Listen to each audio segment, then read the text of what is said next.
रस सेवनाचा विषय, रस विषय. मग रसामध्ये जर सुख असेल, विषयामध्ये जर सुख आहे, तर कळायला लागल्यापासून तंबाखू खातोय, मग एकदा खाल्ल्याच्या नंतर सुख प्राप्त व्हायला पाहिजे होतं, पुन्हा खायलाच नाही पाहिजे.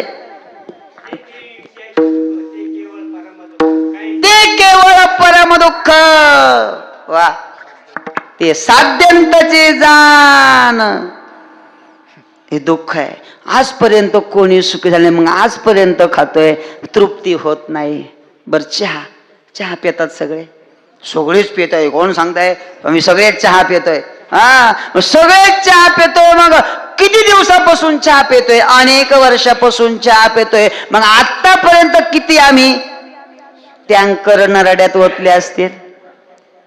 याची गणती करता येते? हो नाही ना. अनेक दिवसापासून आम्ही पितोय. मग एकदा चहा प्यायल्याच्या नंतर सुखी व्हायला पाहिजे, थांबायला पाहिजे, पण थांबत नाही का?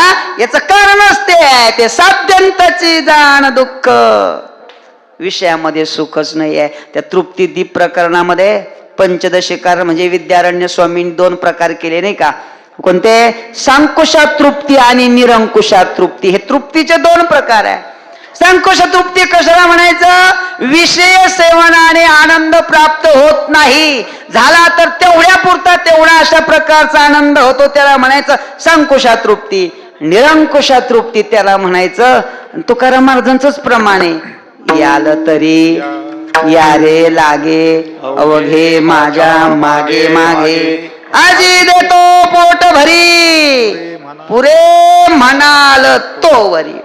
बस म्हणेपर्यंत देतो, पण माझ्या माग या. लोक कोणाच्या माग निघत आहेत? पण तुकाराम महाराज म्हणतात, परमात्मा म्हणतो माझ्या माग या. जर पोट भरेपर्यंत जर जेवण, तृप्त होईपर्यंत जर जेवण पाहिजे असेल तर माझ्या मागे या.